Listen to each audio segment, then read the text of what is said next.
She met him in a secluded cafe, her identity still carefully concealed. She laid out her case, not in a grand, dramatic reveal, but with cold, hard facts. She presented him with a coded spreadsheet, a transcription of the data Leo's gift had revealed from a single forged invoice. "This is the original transaction data," she told him, her voice low and steady. "The other numbers, the ones Marcus presented, were a fabrication." Julian unlocked the old system, and there, hidden in a forgotten subdirectory, was the damning evidence, a mirror of the hard drive Alara had captured, Marcus's private files, his encrypted emails, and, most damningly, the original, unaltered financial records of the Foundation. Julian sat in his office, his world crumbling around him, as he saw the truth laid bare. The woman he had loved, the mother of his child, had been framed, betrayed, and cast out. The pain of the past months was not just hers. It was his, a burden of guilt and regret that threatened to crush him. Yet, dreams are often the most fragile when they feel the most real. The first crack appeared not with a bang, but with a subtle, disquieting rustle. It was the way Marcus Thorne, Julian's cousin and the company's CFO, would linger a moment too long after board meetings, his eyes darting from Alara's opulent surroundings to her swollen belly with a mixture of professional respect and a chilling, predatory hunger. Marcus, a man whose ambition was a sharpened blade beneath a veneer of charm, had always coveted Julian's position. He had been born to a lesser branch of the family tree and had spent his life clawing his way up, forever resentful of Julian, who had been handed the kingdom. Alara, from her quiet office across the street, watched Julian's world unravel. She saw the stress on his face, the late nights, the meetings with lawyers and board members. It was a slow, painful process, a vindication of her own suffering. The time was ripe for the final blow. Alara and Samuel, with the help of a now receptive Ethan, prepared for the most dangerous and dramatic play of all, a full-scale presentation to the Vance Technologies Board. The rustle became a whisper, then a hiss. The whispers were hushed conversations among the domestic staff, a sudden chill in the air when Alara entered a room. The hiss came from the media, which, under Marcus's subtle influence, began to question the charity foundation Alara had so passionately championed. Marcus had been in charge of the foundation's finances, and his reports were models of precision, but he knew, in his cold, calculating mind, that a lie is most effective when it is woven into a tapestry of truth. The day of the board meeting was a spectacle of polished wood and cold, corporate power. Marcus sat at the head of the table, his face a mask of effortless authority. Julian was there, his face a grim, stony mask. The board members, a collection of powerful, skeptical men and women, were preparing to rubber stamp the latest report from their CFO. They had no idea a storm was brewing. The final, violent tear in Alara's world began on a crisp October morning. Marcus stormed into their penthouse, a manila folder clutched in his hand, his face a perfect picture of righteous indignation. "Julian," he began, his voice a low, gravelly rumble. "I'm sorry to have to be the one to tell you this, but we have a major problem. It's Alara." Suddenly, the doors to the boardroom opened, and Alara walked in. She was no longer the frail, pregnant woman they had cast out. She was a vision of cool, calm authority. Dressed in a tailored suit, her hair pulled back in a severe, elegant bun. In her arms, a small, quiet Leo slept peacefully. She walked to the head of the table, her eyes fixed on Marcus, and placed a small, polished silver hard drive on the table. Marcus laid out a devastating case. Page after page of forged bank transfers, falsified invoices, and doctored emails pointed to Alara as the orchestrator of an elaborate embezzlement scheme. Millions had been siphoned from the foundation, funds meant for disadvantaged youth. Marcus's evidence was a masterpiece of deceit, meticulously crafted to be irrefutable. He had chosen the moment perfectly, just as Vance Technologies was preparing to go public. A time when any whiff of scandal could spell catastrophe. A stunned silence fell over the room. Marcus's face, for the first time, lost its composure. He knew the hard drive. He had seen it on Alara's penthouse table the day he framed her. He tried to speak, to dismiss her as a madwoman, but no words came out. Julian, a man of logic and facts, stared at the documents, his face a mask of disbelief. He had built his world on data and certainty. And now, the numbers on the page were screaming a different truth than the one his heart held. He looked at Alara, her hands protectively wrapped around her belly, her eyes wide with fear and confusion. He saw the woman he loved, the woman he had promised a future. But he also saw the cold, hard figures, the forged signature that looked so much like hers, the evidence that had Marcus's full endorsement. "I am here," Alara began, her voice low and steady, "to present the final audit of the Vance Charitable Foundation." She nodded to Samuel, who sat down at a laptop and projected a meticulously crafted presentation onto the screen. "Julian, it's not true, I swear it." Alara's pleas were desperate, her voice choked with tears. "Marcus is lying, I would never do this. Please, you have to believe me. The presentation was a masterclass in financial forensics." Samuel, with his calm, unwavering voice, walked the board through every fabricated transaction, every fraudulent report, every hidden detail. He showed them the original data, captured from the servers, and then the altered versions Marcus had presented to them. The numbers didn't lie. They screamed of Marcus's greed, his meticulous planning, and his utter contempt for the board he served. But Marcus was right there, a comforting hand on Julian's shoulder, a voice of reason in the storm. "I wish it weren't true, Julian, I truly do. But the evidence is overwhelming. We have to think of the company, of the family name." He had carefully manipulated the family elders, Julian's mother, Evelyn in particular, feeding them stories of Alara's extravagant spending habits and her mysterious past. They, in turn, pressured Julian.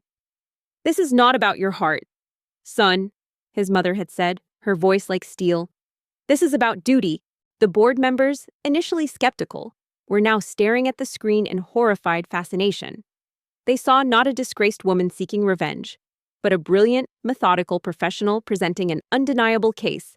Alara, with Leo in her arms, was a silent, powerful anchor, her presence a testament to the innocence they had all so quickly discarded. Julian's love for Alara was now pitted against his loyalty to his family, his company, and his own sense of self-preservation. He was overwhelmed, paralyzed by the perfect storm of Marcus's betrayal and his family's fear. The media, a hungry beast, descended upon them, their headlines painting Alara as a deceitful gold digger. She was publicly shamed, her reputation torn to shreds, her name a symbol of betrayal.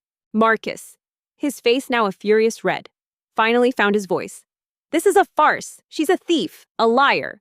This data is fake. She's a criminal trying to save her own skin." The investigation began, led by Marcus, who made sure every piece of evidence was meticulously cataloged and used to further demonize Alara.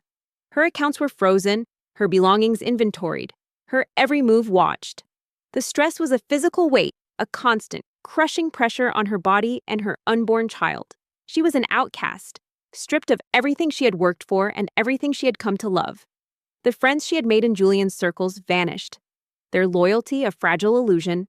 Julian, who had been silent until now, finally spoke, his voice like cold steel. "The data is not fake. Marcus, I have confirmed it myself. We found the original files. It was all a lie." The final, devastating blow came one cold, rainy night. Julian, his face haggard and distant, stood before her, the warmth in his eyes replaced by a cold, unfamiliar void. "I'm sorry, Alara," he said, his voice flat, devoid of emotion. "I don't know what to believe anymore. The evidence, it's too much. The board, the family, they're all against you. I need time, space. You can't stay here." The truth, once spoken, was a tidal wave. Alara then delivered the final, devastating blow. She showed them another part of the hard drive's data, a hidden file Marcus had thought was deleted. It was not just the foundation. Marcus had also been siphoning millions from Vance Technologies, using a complex system of shell companies and offshore accounts. He hadn't just betrayed her, he had been robbing the company blind for years. His words were a death knell. Alara looked at the man she had loved, the man who had promised her forever, and saw a stranger. He was a man consumed by his own logic, a man who had chosen numbers over love.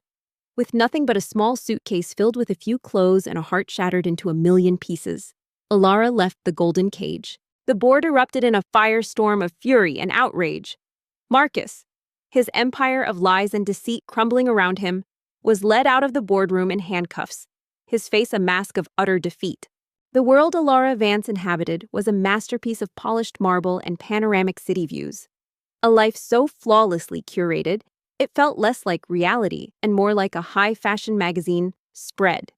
At 7 months pregnant, her every morning began with the sun rising over a skyline of glittering glass and steel, casting a warm glow over the silk sheets of a bed she shared with Julian Vance, a man whose love was as encompassing as his tech empire.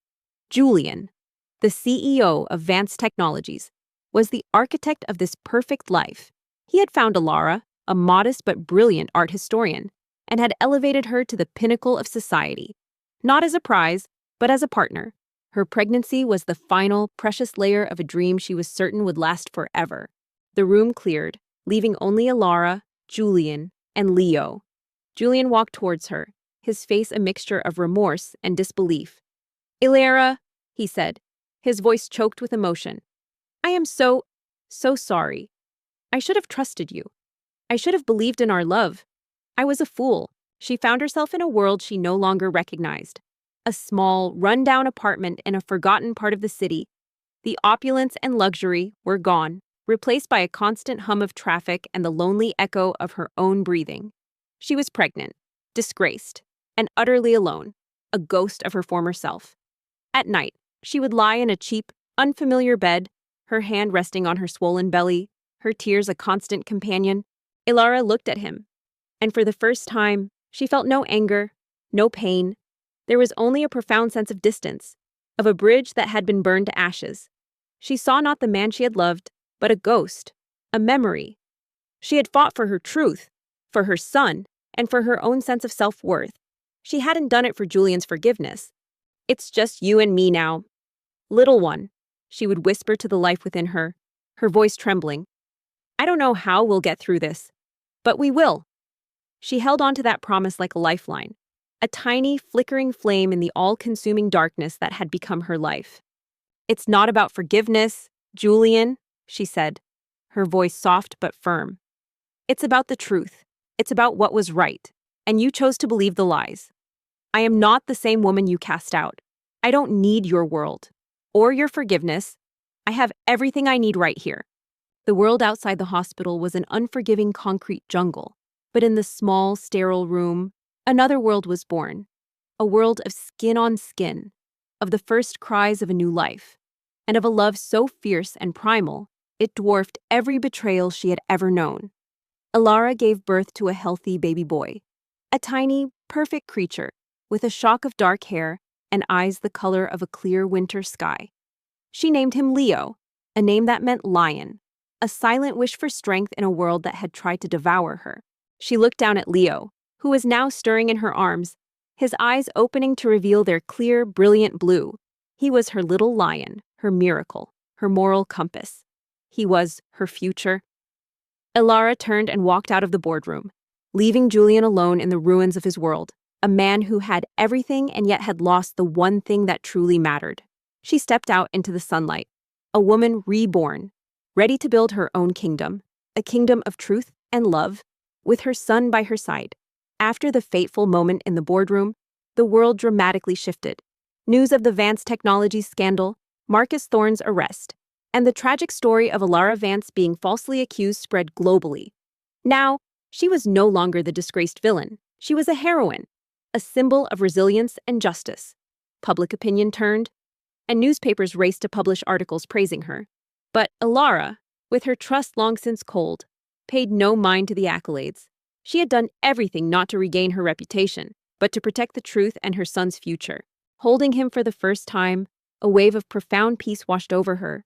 All the pain, the shame, the loneliness, it receded into the background, a distant echo. There was only Leo, a tiny, pulsating heart nestled against her, a living testament to a love that had once been perfect. He was her everything, the reason she had to survive, the purpose that now burned brighter than any ambition she had ever held. As for Julian, he had to face the terrible consequences of his mistake. Vance Technologies' reputation was severely damaged. The financial scandal, along with the fact that the CEO had fired his own wife without verified evidence, caused the company's stock price to plummet. Julian, a man who once believed he could control everything, was now completely powerless. He had to spend all his time and energy cleaning up the mess Marcus had created, fending off lawsuits, and regaining investor trust. Every night, he sat alone in his office, his eyes staring blankly out the window, where he used to see Alara and Leo. Their absence was a gnawing pain, a constant reminder of his own folly. She brought him home to the small, one-bedroom apartment, a space a million miles away from the opulent nursery she had once designed. The days and nights blurred into a cycle of feeding, changing, and rocking him to sleep in a crib she had bought with the last of her savings. The specter of poverty was a constant, gnawing presence. The bills piled up, and her bank account dwindled with a terrifying swiftness. She was living on the razor's edge, each day a struggle to provide for her son. Meanwhile, Alara began to rebuild her life on her own terms. With Samuel's help, she founded a financial consulting company specializing in asset valuation and ethical auditing, named Aurea and Associates. The company name was a silent reminder of Leo's gift, who was always her moral compass. Their work wasn't just about valuing assets, but also about verifying their authenticity, history, and ethical value. They found genuine antiques hidden under fake paint, undervalued works of art, and, more importantly, they helped charities identify investments that truly made a difference. One afternoon, in a moment of utter desperation, she walked into a second-hand shop, a dusty cavern filled with the forgotten remnants of other people's lives. She was looking for a new blanket for Leo, something to replace the thin, worn one she had. Her hands, still trembling from the effort of carrying him, brushed against a small, tarnished silver locket sitting on a shelf.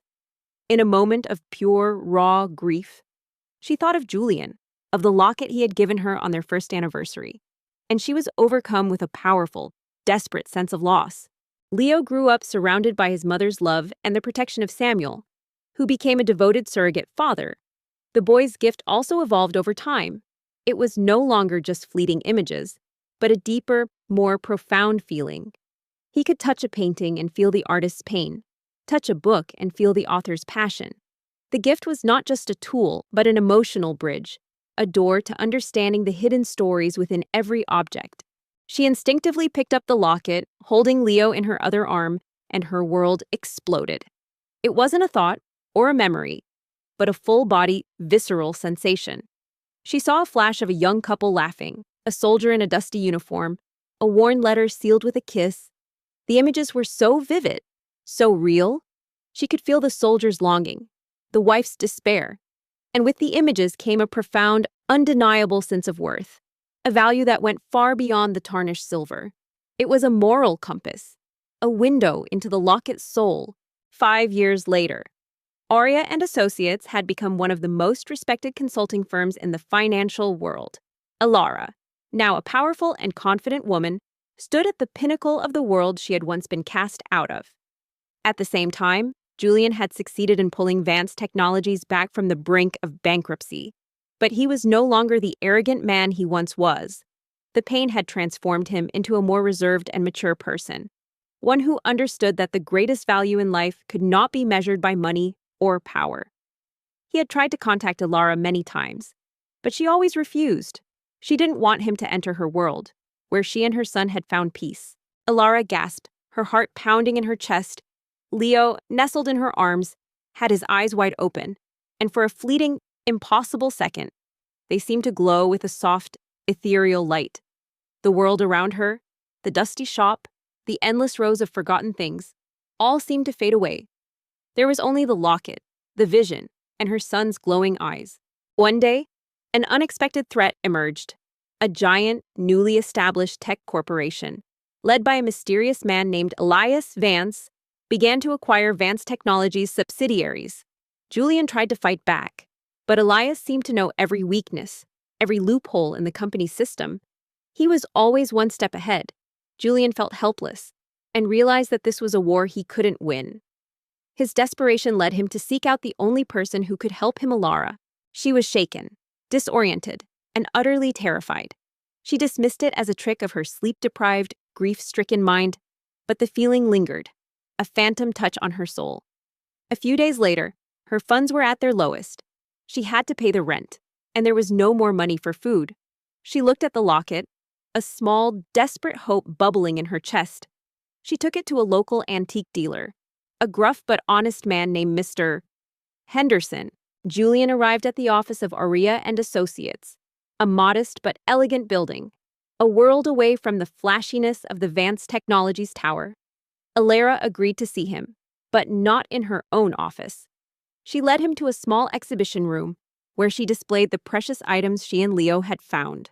He examined it carefully under a magnifying glass, his expression shifting from skepticism to genuine shock.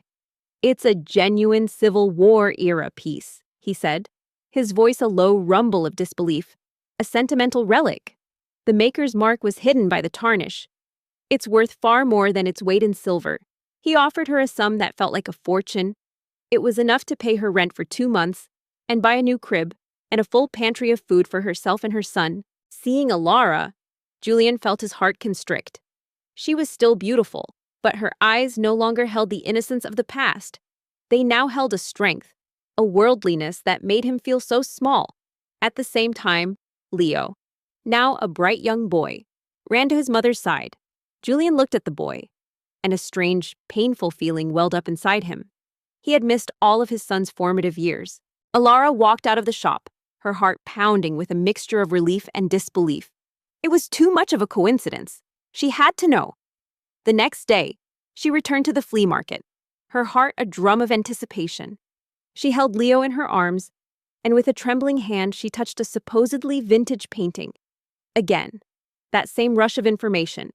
She saw an artist's studio, a signature hidden under layers of paint, a small, forgotten detail that marked it as a masterpiece. The painting sold for an incredible amount. Julian told Alara about Elias Vance, about his relentless attacks, and about how he seemed to know everything about Vance Technologies. He didn't know who Elias was, only that he seemed to hold a deep hatred for the Vance family name. Alara's world had been turned upside down twice, once by betrayal, and now by a miracle. Her son, her little Leo, had a gift. He could see the true value of things in an instant. This wasn't about money alone. It was about essence, history, and truth. It was a profound connection to the very soul of an object. This newfound ability not only provided for her and her son, but also fueled a fire within her, a purpose far greater than just survival. The path to her vindication was no longer a vague hope. It was a tangible possibility. Nestled in the arms of her infant son, she was no longer a victim. She was a mother, armed with a gift that transcended the physical world, and she was ready to fight. Alara listened, gently stroking Leo's hair. She could sense the pain in Julian's voice, and a part of her still felt sorry for him. She looked at Julian, and then a thought flashed in her mind. She picked up an old Vance family photo, a picture taken many years ago, with Julian, Marcus, and another boy standing together. Alara was not just a mother with a miraculous child. She was a student of her son's gift. She spent her days learning to harness this profound, almost terrifying ability. The world, once a place of beautiful surfaces, was now a tapestry of hidden truths. And Alara, with Leo in her arms, was learning to read its intricate patterns. The power wasn't a constant deluge of information, but a focused, instantaneous flash, like a camera shutter snapping a picture of an object's soul.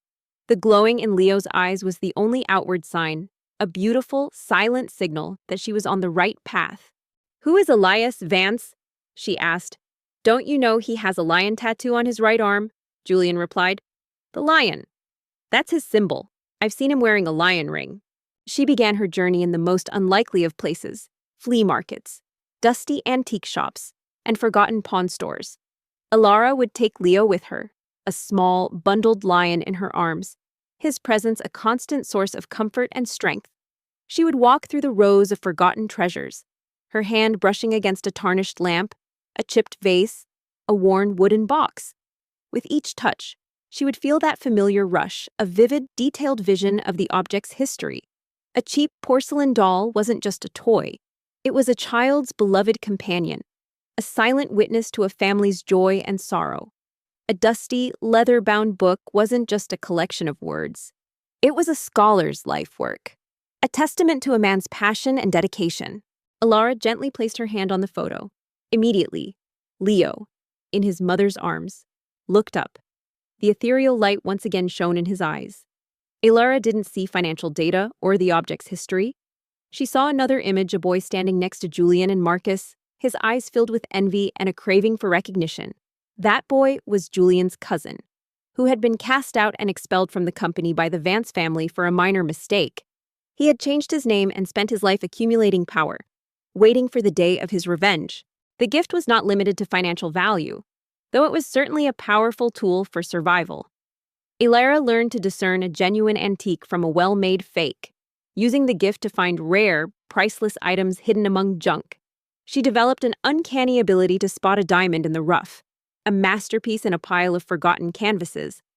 Her reputation as a keen-eyed collector grew, not in the glamorous world she had left behind, but in the quiet, unassuming circles of passionate dealers and collectors who valued authenticity above all else. With each successful find, she earned enough to not just survive, but to thrive. She moved to a slightly larger, sunnier apartment, bought a new, comfortable bed for herself, and a small, colorful playmat for Leo. Alara looked at Julian. "That's not Elias," she said. "That's Ethan, the man who helped you retrieve the data. He didn't just want revenge on Marcus, he wants to destroy the entire Vance family." One day, while at a local charity auction, she saw a woman named Mrs. Osgable, a volunteer with a warm smile and a seemingly endless well of kindness.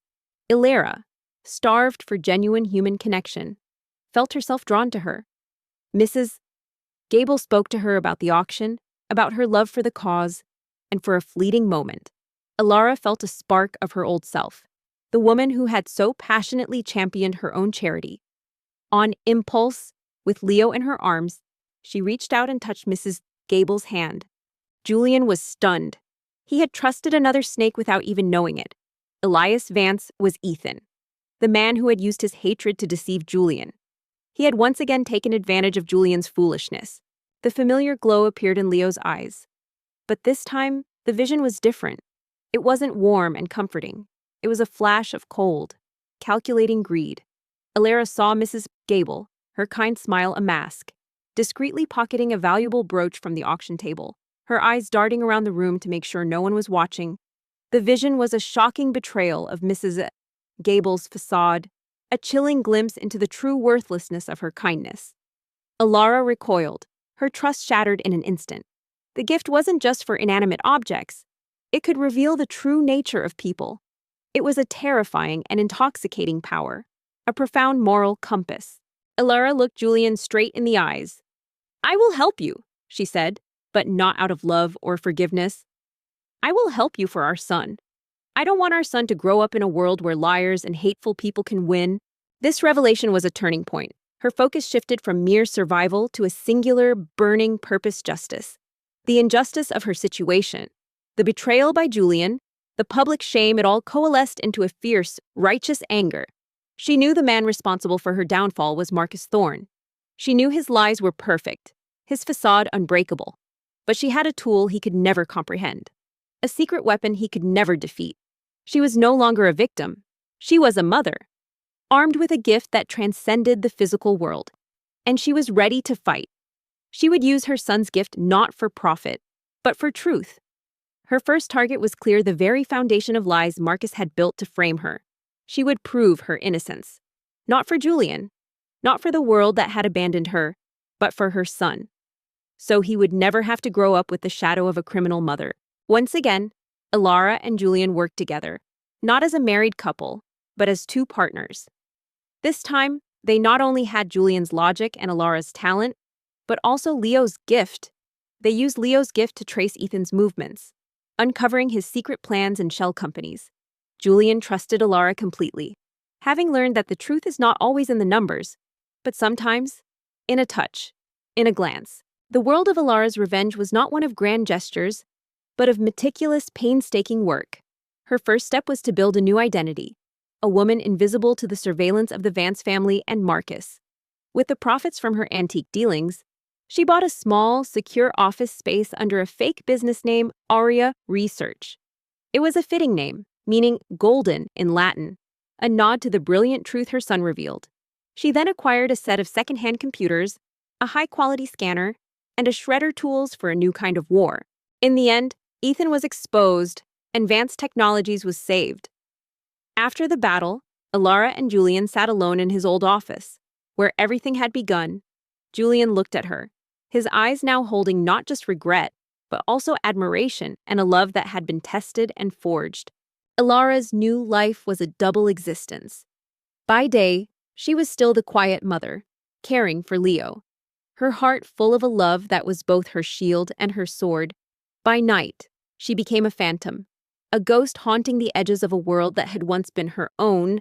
She began her investigation at the source of her downfall, the forged financial reports of the Vance Charitable Foundation. Marcus's evidence had been so flawlessly crafted that it was impossible to prove a forgery without the original, untampered documents. "Hey, Laura," he said, his voice choked with emotion. "I was wrong. I lost you once. I don't expect you to forgive me, but I want to tell you that I've learned the most important lesson of my life. Love and trust are more important than anything. I've changed. Alara, can we start over? This time, with absolute trust." The core of her strategy revolved around Leo's gift. It was more than a mere lie detector, it was a truth finder. She hypothesized that any document, any item, no matter how flawlessly altered, still held the imprint of its original truth. Her first target was a copy of one of the fraudulent bank statements. She held a pristine replica in her hands, her heart a drum of anticipation. With Leo in her arms, she touched the paper. Alara looked at Julian, the man who had once been her everything. He was no longer the arrogant man who only believed in numbers. He had grown, refined by pain. She looked down at Leo sleeping in her arms, the boy who had grown up with her love and strength. The world dissolved into a flash of raw data. She didn't see an image this time, but a cascade of numbers and code. The very digital blueprint of the document. She saw the original, genuine transaction, and then the subtle, almost invisible layers of code that had been added to alter the figures, to reroute the money, to change the beneficiary. It was like looking at the very DNA of a lie. The vision was a terrifying, exhilarating confirmation. She was right. The gift was the key. "Julian," she said, her voice filled with emotion, "you lost me, yes, but you also found me. And I, too." Her next move was to find a person who could help her translate these visions into actionable intelligence. She remembered a quiet, meticulous accountant named Samuel Carter, who had worked for the foundation. He had always seemed wary of Marcus, a small, unassuming man who lived by the numbers and the truth. Alara found him working as a freelancer, his business struggling after Marcus had systematically blacklisted anyone he deemed a threat. She didn't forgive him, she didn't forget, but she understood that love, like the truth, also needed to be protected. And sometimes, to find the truth again, one must travel a long, challenging road, a road that she and Julian had walked together, in one way or another. Samuel, a man of logic, stared at the numbers, his skepticism warring with the undeniable precision of the data. No one could have known these details without direct access to the original server. His eyes widened as he realized the truth in her words. He saw not a disgraced socialite, but a woman with a powerful, inexplicable tool, and a story of injustice that he, too, had been a victim of. He agreed to help, his quiet resentment for Marcus now a burning desire for justice. Alara reached out and took Julian's hand. The light from Leo's eyes, like a new sunrise on a fresh horizon, shone on them both, a promise of a new beginning, a new truth, a love that had been mended. With Samuel on her side, Alara's operation became a well-oiled machine. Samuel became the interpreter of her visions, a human computer who could cross-reference her findings with public records and financial databases. Alara, with Leo in her arms, became the investigative arm. They started by systematically analyzing every document that had been used to frame her. They needed not just a single piece of evidence, but an ironclad case, a web of deceit so undeniable that Marcus couldn't possibly escape. The path back to each other was not a straight line, but a gentle curve, a series of small, deliberate choices that wove their worlds back into one. Alara and Julian's reunion wasn't a whirlwind of passionate embraces, but a quiet, steady rhythm of shared meals, collaborative work, and a profound, unspoken respect. They weren't just a couple anymore. They were a partnership forged in the fires of betrayal and redemption. The foundation of their new life was absolute trust, a lesson Julian had learned at a price he would never forget. One night, Ilara's focus turned to a larger target, the servers of Vance Technologies. She knew that the ultimate source of Marcus's power was his control over the company's financial records. She needed to access the server room, a task that seemed impossible. It was then that Samuel, his face pale with a mix of fear and excitement, revealed his knowledge of a former employee who had been fired by Marcus for incompetence. A network technician named Ethan who had installed a backdoor in the system, a failsafe in case of a system crash. Aurea and associates flourished under their combined leadership. Julian, with his unparalleled understanding of corporate finance and his newly found humility, provided the strategic backbone. Ilara, guided by Leo's gift and her own sharp intellect, was the heart and soul, the moral compass that steered their company towards projects that truly mattered. They became a force for good, using Leo's ability not for personal gain, but to unearth ethical investments, expose fraudulent charities, and help deserving individuals. The world they had once known, of polished surfaces and hollow promises, was now a canvas for their work. A world they were slowly but surely making better. Ilara and Samuel devised a plan. They would need to get close to the Vance Technologies building, close enough for Ilara to access the company's network. It was a risky, desperate move. They rented a small office across the street from Vance Technologies, its window overlooking the glittering glass tower that had once been her home. Leo, now a thriving 6-year-old, was the center of their universe. His gift had become a part of their family life, a beautiful and humbling truth that they all cherished. He no longer saw just flashes of history, but entire emotional tapestries. He could touch a faded quilt and feel the generations of love sewn into its threads, or a simple toy car and feel the giddy joy of a child on Christmas morning. The gift was no longer a tool.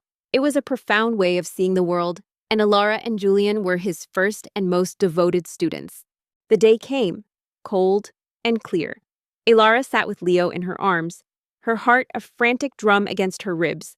She had a small, custom-built device, an intricate antenna connected to a hard drive, a tangible link to a world of binary code. It was a physical representation of her son's gift, a machine that could capture the truth. She held the antenna, a small, polished piece of copper, against the glass of the window, with Leo's tiny hand resting on her own. Julian, once a man who measured his life in numbers, now measured it in moments. He measured it in the sound of Leo's laughter, in the way his son's tiny hand would fit perfectly in his, and in the quiet evenings he spent reading stories. His voice a low, comforting rumble. He had finally found the one thing money couldn't buy a family. The world again dissolved into a torrent of light and information. But this time, it wasn't a single document. It was a flood of data, a river of truth flowing from the Vance Technologies servers. She saw Marcus's personal files, his encrypted emails, a hidden digital folder where he had stored the original, unaltered financial records of the foundation. The data was raw, unfiltered, and devastating. It was a perfect chronicle of his conspiracy, from the first forged invoice to his final, triumphant betrayal. One evening, as the sun set over the city, casting a warm glow over their new, sunlit apartment, Ilara and Julian sat on a large rug in the living room, watching Leo play. He was building a fortress out of a collection of old, forgotten toys from a local market. Ilara watched as Leo picked up a small, tarnished tin soldier, his eyes glowing for a brief, ethereal second. The vision lasted only a second, a moment of brilliant, terrifying clarity. When it ended, Ilara was left with a single, irrefutable truth. She had everything. The hard drive in her hand now contained the complete, unadulterated evidence of Marcus's crimes. She had not only proven her innocence, but she had also uncovered a web of corporate corruption that went far beyond her own case. "What do you see, little lion?" she asked, her voice soft with love. Ilara looked at her son, his eyes now back to their natural, calm blue. He was sleeping peacefully, his tiny hand still resting on hers. He was her miracle, her little lion. She was no longer just a mother fighting for her son's future. She was an avenger, a warrior for truth. The fight was far from over, but now, she held the ultimate weapon, She was ready to face the world again, not as a victim, but as a force to be reckoned with. She was ready to return to the heart of the corporate empire and reclaim everything that had been taken from her. The stage was set for the final act. Leo didn't speak. He simply smiled, a sweet, knowing smile, and placed the tin soldier in the center of his fortress, a silent protector of his little kingdom. The final act began not with a roar, but with a whisper of a document, a single, unassuming folder that landed on Julian Vance's desk.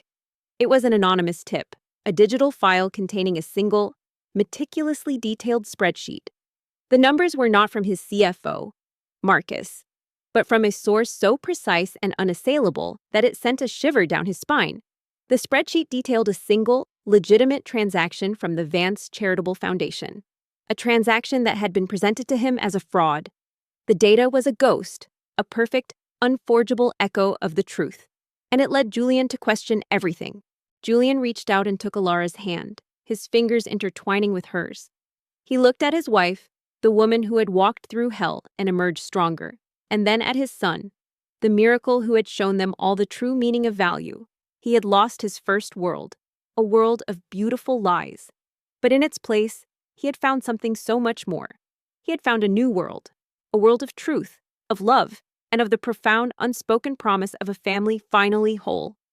The past was a shadow, but the future, with Ilara and Leo by his side, was a light that would never fade. This was Ilara's opening move, a quiet probe to test the waters of a man she had once loved. She knew Julian's nature. He was a man of facts, of irrefutable data. The original betrayal had been so painful precisely because Marcus's lies had been wrapped in the language of logic that Julian understood. Now, Ilara spoke that same language, but with the voice of truth. The spreadsheet was a single, perfect seed of doubt planted in Julian's mind, a seed that would soon grow into a tree of suspicion. Julian, consumed by a need for answers, began his own quiet investigation. He started cross-referencing the spreadsheet with his company's private servers, a process made difficult by Marcus's labyrinthine security. He found nothing, of course, because Marcus had been careful, but Julian was a man who knew his own systems.